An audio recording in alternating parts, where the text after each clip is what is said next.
Hey everyone. So I'm going to be sharing a lot with you today about my childhood and coming out as a lesbian and something that I did that really boosted my confidence. So let's get into it then. So I was born March 19th, 1987.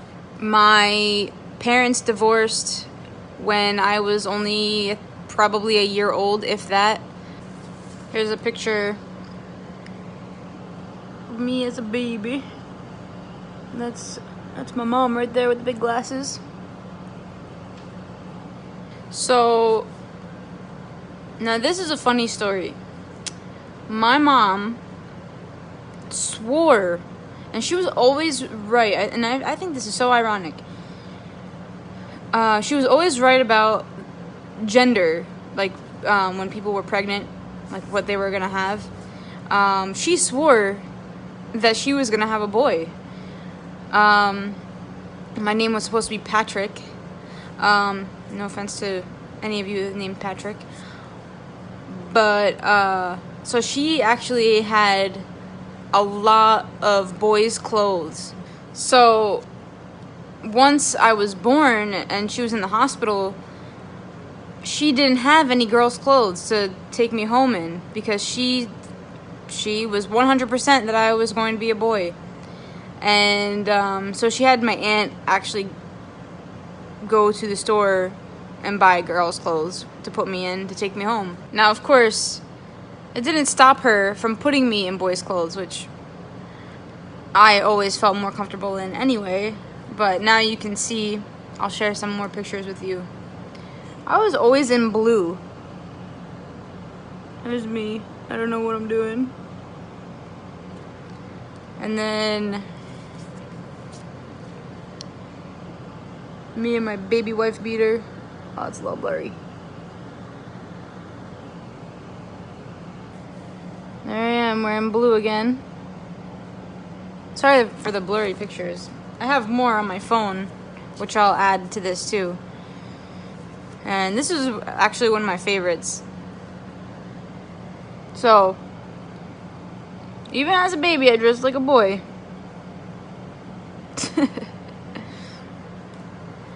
And I was raised by my mom. I have visits with my dad. And he was very different from how I was raised. My mom is... I'll take a break from the pictures right now. Now, my mom is American. You know, white American. And my father, he is Egyptian, from Egypt. And he is also an Orthodox Christian. I don't know if anyone knows anything about that religion. But that is, his side of the family is very, very, very religious. And I'll get to more of that later on in this video. Here's another picture. I'm going to share some embarrassing pictures. I don't know who dressed me like this day, but like, wow. That's... I don't have no words for that. But this one is a good one. It's probably not going to be clear enough, but that face, I was just mad that day. I don't know what I was so mad about. Guess I didn't want to be there. I don't know.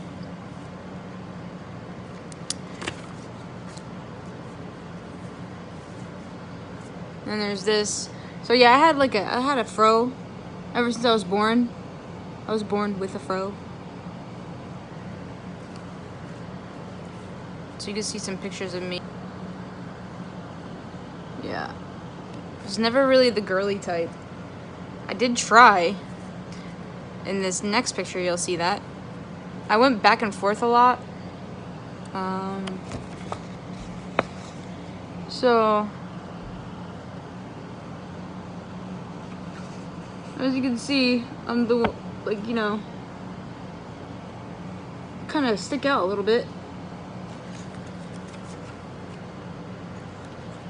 And here's one. That's when I went to prom in, I think it was 2007. When we were younger, we would play house a lot. And it was funny because they always went into like the women's closet, like my aunt or my stepmom. They would go in her closet and get her clothes and her shoes. Me, I was the only one, I think, in my dad's closet. I would take his shoes, his ties, his suits, and I always wanted to be the dad. And anytime we played house, I wanted to be the boy. I wanted to be the dad. I just always felt more comfortable as a male. I never liked wearing girls' clothes. I always felt weird. I can't explain it. Like, I did because, that's what you have to do, If you're a girl, you gotta wear dresses and pink and flowers and stuff like that. But I didn't like it. I just did it because I felt like I had to. I'll never forget, there was these pair of shoes that my dad bought for me when I was younger, and they were black Fila's. They were boys' shoes, and they were my favorite pair of shoes. I was just so happy when I had these shoes. And I would wear boys' clothes sometimes. I would have, I remember having like these black jeans and this green Guess shirt, like sweatshirt, and the black Fila's. I remember that. Then the attraction started at a young age, but I didn't really understand it. I remember when I would watch the Disney Channel, there was a show called Punks. I don't know if anybody's ever watched that, but Jessica Alba was in that when she was young. And I just remember that she was my favorite for some reason, and I didn't know why at that time. Obviously now I do. And then Britney Spears came out with that music video, that very first one. Some of you probably know what I'm talking about. And I was just like... So, now you'll like this story.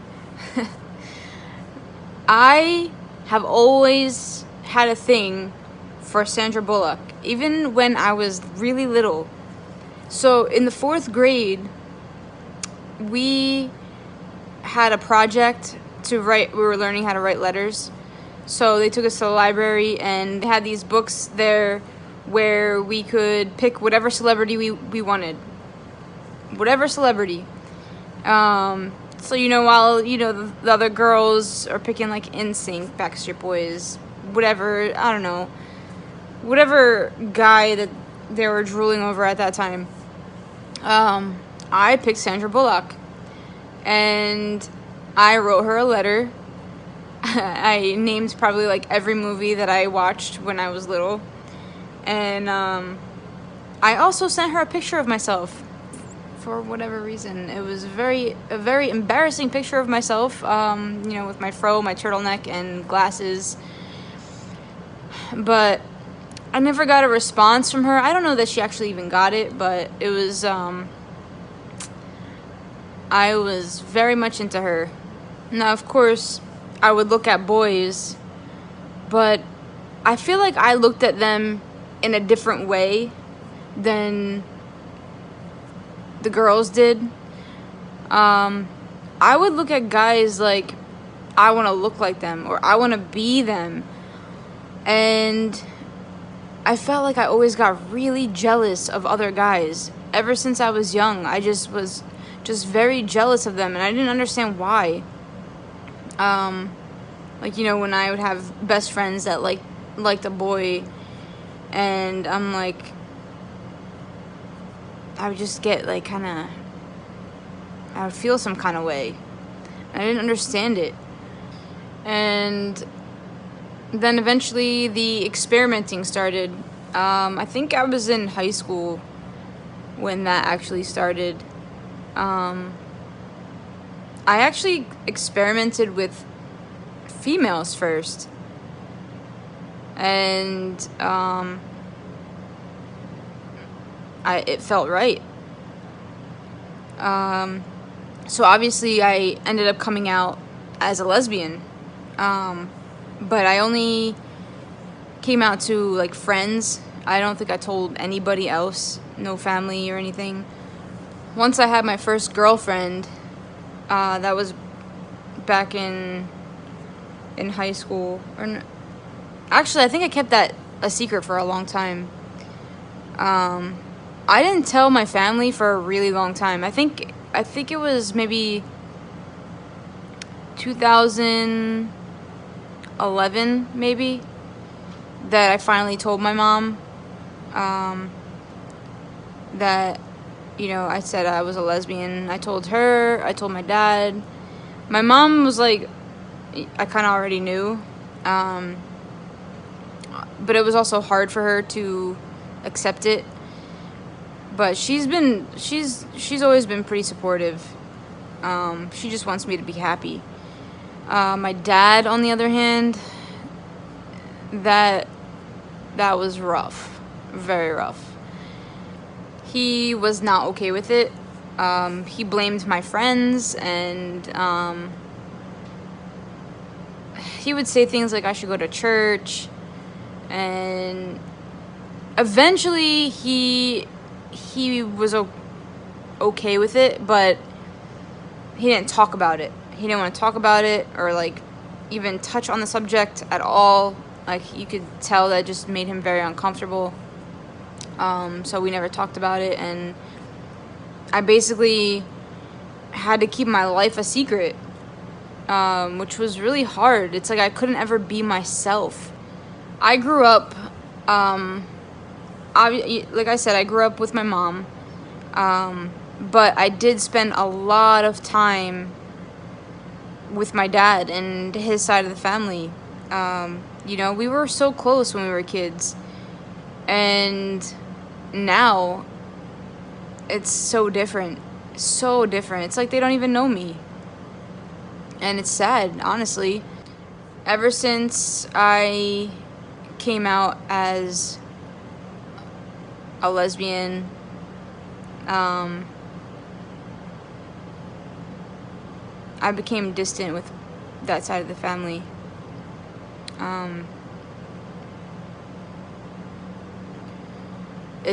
It's hard when, like, they don't even realize how this feels to grow up so close, and now it's like I'm nobody to them. Very sensitive subject for me. I apologize. But I know that I still have, part of that family that loves me. I don't hear from them very often. When I started dressing like in men's clothing, some of them would make comments about how I dressed, and they would laugh about it. And so that's part of the reason why I went back and forth with how I dressed. I would dress like in men's clothing, then I would end up dressing like, oh, maybe I'm not like this, maybe I should try women's clothing. And so I would just go back and forth, and I think that's what really confused me. I think I did it because I just wanted them to accept me. I was scared to lose them completely. I didn't want to lose my family, but I never felt like I really fit in anyway. I always felt different. Like, maybe because I was raised differently. I'm always gonna love my family, and they've done a lot for me. But I know that I can never be myself around them. I just can't, because it will never be accepted. There was one time recently, I was over family's house, and one of their friends came over, and I guess they didn't realize that I could speak Arabic. And this lady says, "Who's he?" Talking about me. And my grandmother said, that's my son's daughter. Now my grandma, she doesn't know anything about me at all. They don't tell her anything. So the lady says, "That's a girl? Why is she dressed like that?" And she looked at me and she's like, "You like to dress like a man?" And I said, "Yeah, actually I do. I feel comfortable." And of course, yeah, she laughed like, "Oh, that's a good one." And I mean, I can just feel the judgment when somebody walks in that doesn't know me and they just look me up and down, like trying to figure me out. And it bothers me, and I shouldn't feel that way in a family member's home, you know? It shouldn't feel like that. Like, it should feel like a family's home should be like a safe place, and I don't feel that when I'm around them. Unfortunately, I just feel judged. I feel like people are looking and saying things, and I don't like feeling like that. I was raised to not judge other people. I was raised to be kind to everyone, and no matter who they are, skin color, like whatever their religion is, it doesn't matter. I was raised to just be a nice person to everyone. Now, I'm not saying that, like, you know, my family, they're not bad people, and people that are religious, they just have their views. That doesn't mean that they're bad people. It's just, I obviously don't agree with it. I feel like you should just love people, just spread love and not judgment. It's something that I never really understood, because like I thought that religion was about love and, you know, love thy neighbor or whatever it is. Like, what if your neighbor's gay? I don't know. So I slowly am distancing myself from my family, unfortunately, and I'll talk more about that in my next video. I just want to be happy. I choose happiness, and I'm 32 years old. It's about time that I let myself be happy and not hide anymore. I'm tired of hiding. I'm tired of like living in this like bubble just so, you know, nobody gets offended. It's time for me to be happy, and I feel like that's the way the world should be. Everyone is on their own path. Just live your own life the way you want to live it. Not everyone is the same. Not everyone has to be on the same path as you. That's what some people just don't understand. There are different kinds of people in this world. And that's the beautiful thing about this world, is that there are different kinds of people. I mean, you know when it catches your eye when you see something so colorful? Like if you see a painting with so much like color, so it's so bright and it's so beautiful. That's how I view this world. With so many, like, the different kinds of people that are in this world are like the colors, like colors of the rainbow. If we didn't have all those colors, it would just be dreary and boring. But with all the different kinds of people, it's beautiful. It really is. And nobody is perfect. Everybody's just trying to live their life the best way they know how. And I think that's a great thing. I think I'm just rambling at this point. There was one last thing that I wanted to share, and then I'm going to put some pictures for you to see how I went like back and forth and not really knowing what I wanted. But you can kind of see like my comfort level in both. The thing that I did that really boosted my confidence I had long hair, I had short hair, long hair, short hair. But in, what was it, 2014, I think, I ended up cutting all my hair off. Like, it was I think it was probably like down to here. I'm not sure. But I ended up cutting it all off, and the confidence that gave me, and I'm going to share both pictures so you can see what my face looked like after I cut off all my hair. It felt so right. It felt so good. And I wasn't sure why it felt so good, but it's like the more masculine I was becoming, the better I felt. So that's all I have for now. My next episode is going to be more about me coming out as trans, and about dysphoria and depression and some hard times that I went through. And now I just want to say thank you for watching, and remember that if you're going through anything like this, just know that you're not alone, and people do care about you. So don't think that you have to go through this by yourself. So now I'm going to show my pictures. Hope you enjoy it, and remember to stay strong, stay you, and stay true.